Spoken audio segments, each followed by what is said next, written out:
I've been working for a cleaning company for a couple of years now, and you see some weird stuff, but nothing compares to what happened at the old Fisher house.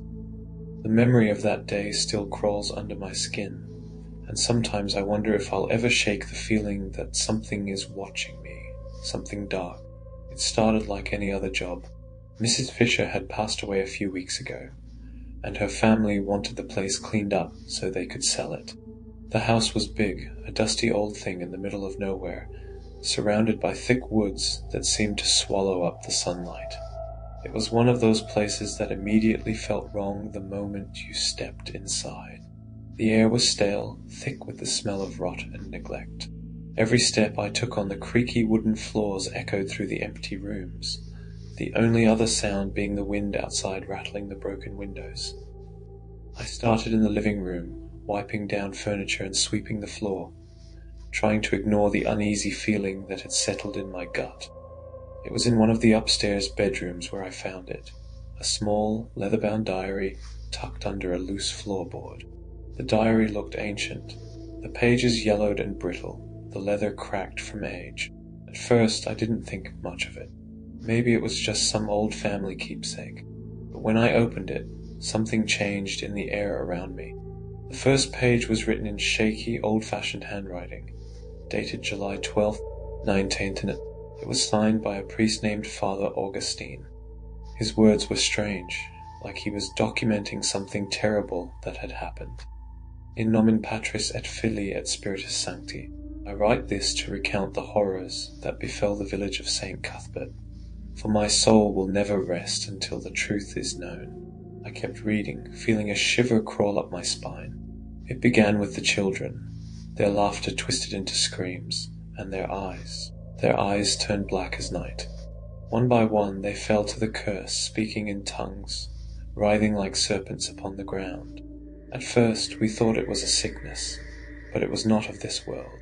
It was the work of the devil himself. The room suddenly felt colder, and I glanced over my shoulder, half expecting to see someone standing behind me. But the house was empty. I was alone. I swallowed the lump in my throat and forced myself to keep reading. I was called to the village when the first child died. Her body twisted in unnatural ways, her mouth open in a silent scream. The villagers whispered of demons, of something unholy that had come to our land. I did not believe them. I was a man of God. I was a fool. The first exorcism failed. Deus in adiutorium meum intent. The words of the ritual did nothing. The child laughed, a laugh that was not her own. She spoke to me in the voice of 1,000 serpents, mocking God, mocking my faith. And then she died, her body turning cold and stiff in my arms. I slammed the book shut, my heart racing. Something was wrong. I could feel it in the pit of my stomach, a creeping sense of dread that was getting harder to ignore. But I couldn't stop myself. I had to know more. I opened the diary again, flipping through the pages. The priest's handwriting grew more frantic as the entries went on, his Latin prayers scattered throughout the text, as if he were desperately trying to cling to his faith. I have seen the face of evil. It wears the skin of the innocent, but its soul is black. The demon is no longer in one body. It moves through the village like a plague, corrupting, consuming.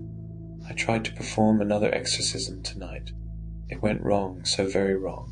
Daemones me circumdederunt. The demon was stronger than I could have imagined. It spoke my name, it knew me. It taunted me, saying it had been waiting for me.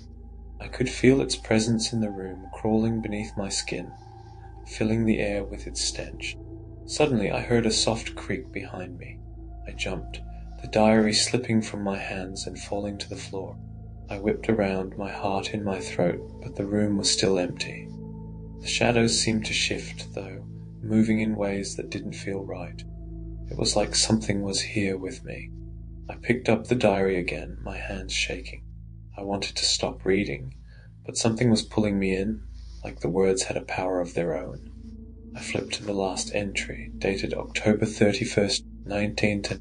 The village is lost. The demon has claimed them all. Men, women, children. It moves through them like a plague, leaving only death and madness in its wake. I hear its voice in my sleep now. It whispers to me, calls to me. I know what I must do. This is no longer a battle of faith. This is survival. I will confront it tonight. Fiat voluntas tua. If these are masked words, let it be known that I fought, though I fear I fight in vain. The last line was written in shaky, barely legible script. I hear it now, it is coming for me. As soon as I finished reading, the wind outside picked up, howling against the windows.